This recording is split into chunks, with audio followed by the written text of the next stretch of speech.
Nous avons un problème aujourd'hui avec l'islam en France. C'est une réalité, avec l'islam.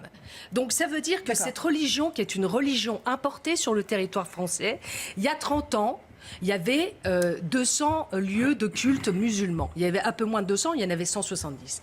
Aujourd'hui, on est passé à 2500. Il y a beaucoup plus de pratiquants. Et nous savons qu'il y a une instrumentalisation de l'islam et une interprétation, une lecture littérale de l'islam qui fait que certains, aujourd'hui, prônent en France, dans un pays de la liberté, un islam radical.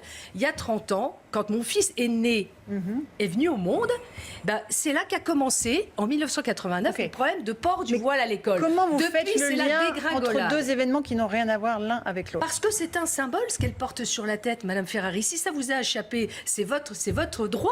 Mais moi, mon droit, c'est de dire que je ne veux pas voir dans la sphère publique. Alors que nos mères, nos grands-mères se sont battus pour la liberté, pour avoir le droit de porter des pantalons, de travailler sans l'autorisation de leur mari, de pouvoir ouvrir un compte dans une banque sans l'autorisation de leur mari, qu'il n'y ait plus... et encore, on n'est encore pas arrivé au bout, parce que comme vous le savez, il y a encore l'égalité salariale qui ne va pas en France. Donc, on a fait beaucoup de combats, et dans les années 70, dans les pays musulmans, les femmes étaient habillées à l'européenne. Donc, on voit bien qu'aujourd'hui, il y a une instrumentalisation de cette religion, avec des financements étrangers sur le territoire français, avec les lieux de culte, avec des comportements qui ne sont pas conformes à notre mode de vie et qui nous indisposent. Je vais vous dire que je suis allée dans le quartier. La loi française n'interdit pas le port du voile dans les espaces publics. Il faut changer la loi. Donc moi, je suis favorable en faveur des lois de la République. Je suis favorable au changement de la loi. Nous l'avons fait puisqu'on l'a légiféré pour un... Nous sommes donc à Téhéran, au palais présidentiel, où nous reçoit en exclusivité le président iranien, Mahmoud Ahmadinejad. Bonjour, Monsieur le Président. Bonjour. Je tiens à saluer le bon peuple de France. Nous allons aborder plusieurs points aujourd'hui lors de cet entretien. Le premier point, c'est la situation à Gaza, et notamment l'assaut israélien qui a coûté la vie à 9 militants pro-palestiniens il y a quelques jours. Vous avez réagi assez fortement à cet événement. Aujourd'hui, quelle est la situation, quelle est la solution pour vous, pour Gaza? Nous pensons que l'embargo sur Gaza doit être levé. Ce qui s'est passé constitue un acte abject et inhumain. Nulle part dans le monde, les actions humanitaires ne font l'objet d'attaques militaires. C'est pourtant ce qui s'est produit. Cela dit, la France a pris une position juste. Nous attendons qu'elle poursuive dans ce sens. Il faut absolument que les attaquants du convoi humanitaire soient jugés. Est-ce que pour autant, pour protéger Gaza, il faut, comme vous l'avez dit, souhaiter la fin d'Israël, souhaiter qu'elle soit plus proche que jamais? Ce sont vos propres termes. Est-ce que vous souhaitez toujours la destruction d'Israël, comme vous l'avez dit à plusieurs reprises?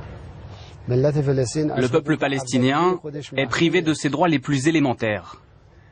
Le droit à la sécurité, celui de disposer de son avenir. Quelle est la solution? La solution est de s'en remettre à la justice, de s'en remettre à la voix du peuple. Que le peuple de Palestine puisse décider de son sort. Pour moi, c'est clair. Mais il y a une solution plus simple. Que chacun rentre chez soi. C'est-à-dire que Israël n'existe plus. Est-ce que ça existait auparavant? Est-ce que ça existait il y a 80 ans? Ça a été créé par l'occupation. Ça a été créé par la force des armes. Donc on constate que vous souhaitez toujours la disparition d'Israël. Je suis choqué, on n'était pas obligé d'offrir cette tribune sur un plateau d'argent à Mahmoud Ahmadinejad à 4 jours d'un rendez-vous majeur pour l'Iran qui sont les manifestations de samedi prochain. Samedi prochain, l'opposition, les femmes, les jeunes, les femmes qui se battent pour justement avoir le droit d'aller dévoiler vont descendre dans la rue au péril de leur vie. C'est d'une niaiserie confondante. À quoi sert une bombe et les gens que vous emprisonnez, tout ça est absurde. Et puis enfin, c'est vrai qu'il y a quelque chose de choquant. Je trouve que il y avait tellement d'autres solutions. pourquoi est-ce qu'elle n'a pas envoyé un homme, par exemple? Pourquoi est-ce qu'elle n'a pas envoyé Harry Roselmack? Ah, peut-être qu'Ahmadinejad aurait récusé Harry Roselmack si elle l'avait envoyé faire l'interview. Harry Roselmack, on ne lui aurait pas demandé d'aller voiler. Donc là, moi je pense qu'on est en face d'une espèce de petit...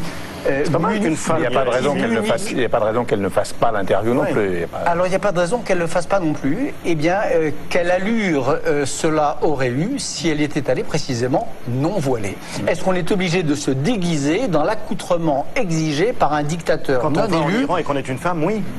Je pense que cette image, elle est désastreuse. Je ne le pense pas, je le sais, parce que j'ai des contacts en Iran. Je pense qu'elle est vécue comme une défaite et comme un petit Munich cathodique, pas par nous, c'est pas grave, mais par les femmes d'Iran.